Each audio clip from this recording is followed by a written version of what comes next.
Good day, ladies and gentlemen. My name is Zephyr, and today I am bringing you a game called The Last Spell, and to see if it's worth playing during your downtime. The Last Spell is a roguelite city builder game, and it is brought to you by Ishtar Games.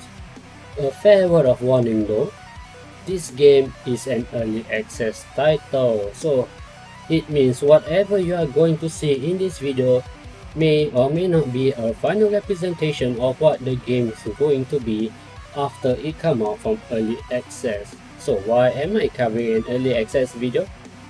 Well, it is simple. To me, the last spell, the core gameplay of it at least, is more or less done. Unless the core gameplay change from a roguelike city builder to a roguelike FPS shooter, you won't be seeing me making another video of the last spell, well, besides making a guide at least.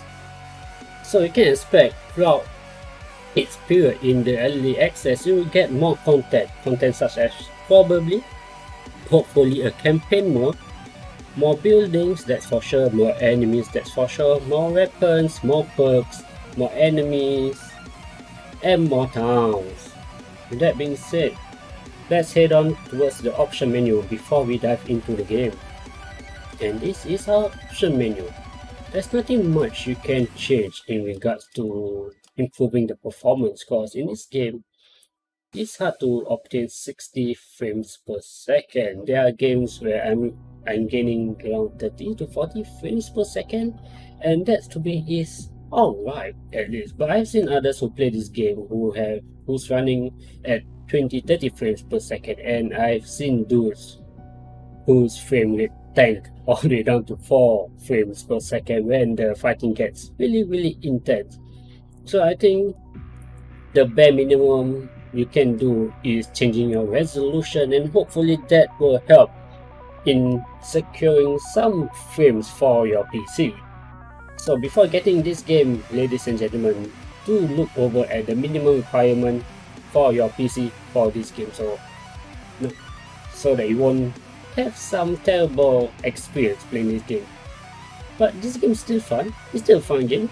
Despite having low frame rate, I've seen dudes keep on playing this game. Yeah. So this game could use more performance tweaks before it come out on early access. And one thing I like about this game is that the keys are finally rebindable with the We Can Be Heroes update, which is really nice. Now let's dive into the game. Yeah, my run is currently at 15, so that this means that I have beaten this game or have lost to this game 15 times. Let's go, shall we? Now, let's enjoy this game killer of a soundtrack. Well, yeah. Looks like my computer load this game pretty fast for you to enjoy the soundtrack. Now, this is our lovely city of Lakeburg, and these are our champions defending the city from the incoming hordes that's coming in from the northern section of the map. The heroes you get are totally random, but one thing's for certain is that you will always have an archer, a mage, and a warrior. Now with the We Can Be Heroes update, you can finally, you can customize your hero. Like if you don't like this hair color, you can change to whatever you like. You like your man white, you like your man with bright red hair, it's fine, you can change. This aspect it's just purely aesthetic, it doesn't affect the gameplay whatsoever. So in that sense, this game can be improved in the sense that hopefully we can customize our hero in terms of traits. Like if we don't like the hero option, we can swap it out with something else. But for now, already in this stage of the game, you can only customize your hero aesthetically. You can't change the hero traits whatsoever. That being said, let's level up our hero, shall we? Since you are a warrior, what you like to get is this. God damn, physical damage increase from 7 to 17% and 10% increase. I will grab that, and it is a rare primary attribute. Thank you very much. Looks like I'm getting good rolls. Oh, we are definitely getting good rolls. We got increase in physical damage from 17 to 25%. That's an 8% increase. I'm getting good rolls indeed. Now, for secondary attribute, You got healing receive, momentum daily, reliability, daily health regen. Now, that's how you want to pick your secondary attribute, ladies and gentlemen. I recommend it based on your weapon, because in this game, the skills of your hero is totally dependent on what weapon he's currently had. So let's say you are using a dagger. These have the backstab skill with additional effect of isolated, which deals 100% more damage when the enemy is isolated. We got perforate, which means it deals armor piercing damage. It deals skills in more armor. We got throwing daggers that can hit multiple enemies while dealing poison damage over time. So what you want to pick for your secondary attributes is attribute that goes along with your weapon skills, and for this, which will be poison and isolated. Since we don't have either of those, we can skip most of them except for daily mana regen. Well, this is good. Reliability and daily health regen. Daily health regen is nice for melee heroes who you want to beat them tanky. You want them at the front lines, not tank the damage. But since you are a thief, you are more of a slippery character. So you are more towards the dealing damage instead of taking damage. So we're going to go for reliability, which increases the minimum damage we are dealing with our weapon from 0 to 10%. Now, secondary attribute, what you get? Opportunistic. This would be nice, but you do not have any skills that require opportunistic along with propagation damage. So that being said, we're going to go for resistance reduction. Okay, for perks points. Perks, what? No, I guess you can say passive improve to your characters. There are some active perks such as cheer, which deals or which increase your nearby ally damage by 10%. But most of the time, the perks are mostly passive. Like one of the first few perks now get always at level 1 is Avid Learner, because it will give you 25% experience gain. Now, since you are using dagger, this perk Potent Toxin is nice because it increases poison damage by 25%, but we are not going to go for this right now. What we're gonna go for our melee character is this perk on the tier 2 Leapfrog, because it allows us to jump over our enemies. Leapfrog gives you more mobility, more maneuverability. And for a melee character, this skill is really important, because you want to be at where the enemy is. You want to be in position to hit as much enemy as you can. So Leapfrog is a very good perk for you to get for your melee character. Now we got our range dude. As usual, you're gonna get Avid Learner. Level up. Skill. Alright, the primary attribute, what do you get? Oh, we got primary damage. The rest of this is nice, but we're gonna go for range damage increase. Oh wait, hold on. We're gonna go for movement point increase, cause this is a rare skill point. Every character you wanna have at least at the bare minimum of 9. 10 is good, more is better, but at the bare minimum of 9, because you want your character to able to hit and run, go in, smack the enemy a few times, then run out like a bitch. So we're gonna get this. We have movement point increase from 7 to 9. 9. Poison damage is good, but we are not using dagger, so we are gonna go for reliability. So at the bare minimum, we are gonna do 20% of our weapon damage. Minimum damage. Next dude, our Crucial, who's a mage. What do we get? Nah, not nice. Your range, you are not supposed to be near the enemy. So from this two will be good. Sudden critical damage increase or magic damage increase. And that we're gonna go for magic damage increase. Are we lucky enough to get poison? No, we are not lucky enough to get poison, but we are extremely lucky to get propagation bounces. Propagation bounce allows you to. There are some skills in this game where they will bounce between one enemy to another, and the Druidic Scarf have that skill, which is the Beast Tail, which not only does poison damage, it also bounces between enemies. So this skill will bounce at default 5 times. But with this nice where secondary attribute, it will now bounce 2 more times. You're gonna get this for sure.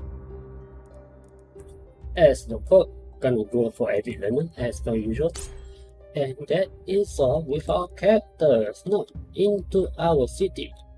You have gold, materials, and tainted assets. Gold is needed for you to build the various facilities in the town, such as houses, which allow you to have more workers, scavenger camps, which provide materials on a day-to-day basis, which allows you to build more defensive facilities. You got a gold mine, which provide more money, and all of these other buildings which you will unlock throughout your game in the last spell. So what we're gonna do first, ladies and gentlemen, is you wanna always build a house. Once you build a house, the next thing you wanna build is the gold mine, and you wanna place it right here. In this game, already in the last spell, there's a very limited amount of space you have in this game, and with that being said, you might wanna think about how you're gonna build your buildings, because building walls take space. Building defensive building, such as ballista, takes space. And every time you build a building, such as you see the houses, they take up 1 additional space for you to walk. So in this game, city planning is very crucial. So at the bare minimum, ladies and gentlemen, your first layer, the outermost layer is probably going to be your walls, and the second layer is probably going to be your ballista, defensive building, and the third area is probably going to be your walkway for your characters to walk around. And that being said, if you minus these 3 additional tile spaces, you got very little space for you to build your cities. Despite that, if you have a very good management, city management, it is possible to build every single building in this game. With that being said, because of that, well, I would say there is a certain meta in this game on how to build your city, on how to build every single building. So in this game, there is a certain meta. So what we're gonna do now is increase our gold production. Normally we will produce from 10 gold per day to 25 gold per day with this, which is nice. And we also wanna get this production up. But before that, we're gonna get this mine. That way we can use 2 workers. Like right now. And now we get 55 gold. Yes. Yes. God damn it. Sorry about that, ladies and gentlemen. My parents come into the room trying to talk to me. Well, I don't mind it. So, hold up.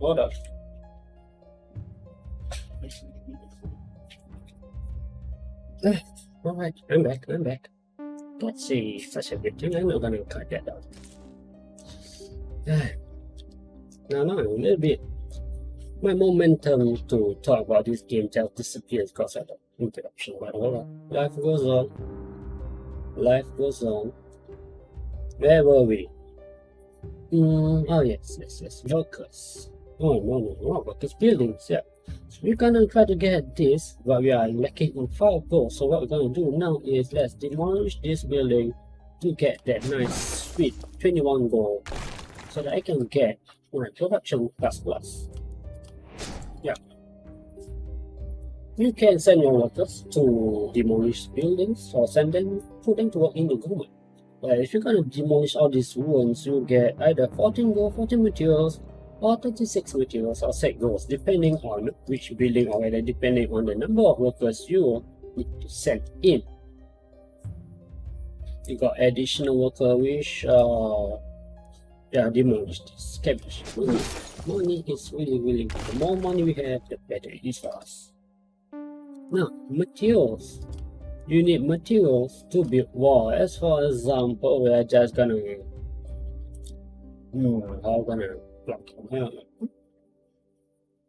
Just gonna plug it right here. And you can also build defensive structures. And as an example, I'm just gonna build one right over here. And with that, whenever an enemy come in, they will get hit by this ballista.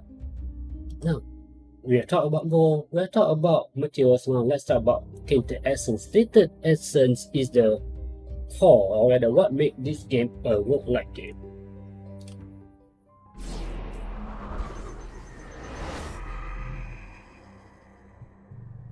Welcome to the Oraculum, Commander.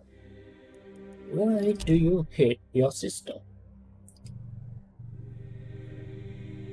That arrogant, sanctimonious cow punished me severely for something I did. My agony caused a dozen universes to collapse, but more than that, she deprived me from something. Deprived you from a main? Say, no. This is our data essence, ladies and gentlemen, and currently we have 1000. So we got 1000 to spend already to unlock new favors. And these favors is what makes this game very, very fun. Because with more favors you unlock, you are always already constantly learning new ways on beating the game. Such as action points. Your heroes are now have one more action points. Catapult. By unlocking the catapult, you now have catapult defensive structure for you to build. And maybe you think maybe this turn is a good time for me to build catapult. But if you unlock ballista, you probably think that the ballista might be a better option rather than catapult. So the more favors you unlock, the more the different potential for you to build this game opens up. There's more and more options for you to go through. And that is what I like about the last spell, because with every run, you're always finding new ways, or you're always unlocking new ways to beat this game. That being said, at this current stage of the game, there is a so-called meta for you to beat this game, because once you unlock certain buildings, certain favors, there's a certain specific meta way for you to play this game, for you to build. As what is this meta is, I'm not gonna talk about that in this video, because we're gonna show you what this video is. Now, that is one of the way for you to get favors, which is through tinted essence, and the other is through achievement.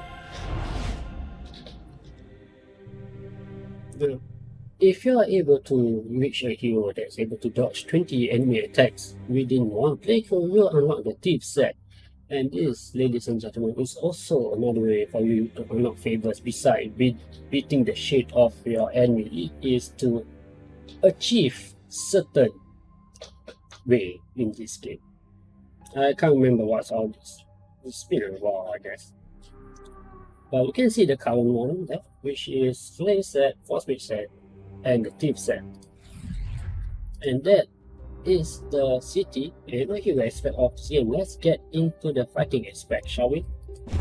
Oh, since the enemy is coming from the northern section of the map, let's position our heroes in the very, very nice welcoming way.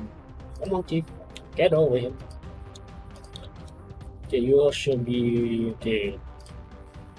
3 tiles forward. The 2 of you can be can be here. Yeah, it's alright. Okay, let's start.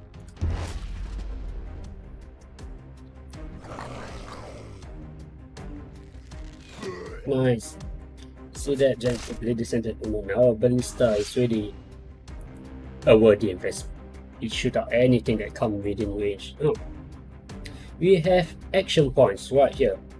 Action point is needed for you to cast or to perform various set of skills, such as your long shot, watch out, snapshot, attack plus. Mana is needed for you to perform certain set of skills, such as snapshot and attack plus. These 2 skills requires mana, while also requires action point. But snapshot is a little bit special. It also requires movement point, which is this, the green color circle, movement points. Now, so what we're gonna do now is to kill this. Hopefully you don't dodge. Dodge increased by 1.75%, but 1.75% of 1% is 1%. You do not get that luck. You are quite spread out, so what we're gonna do is get rid of all of you. 1, 2, okay.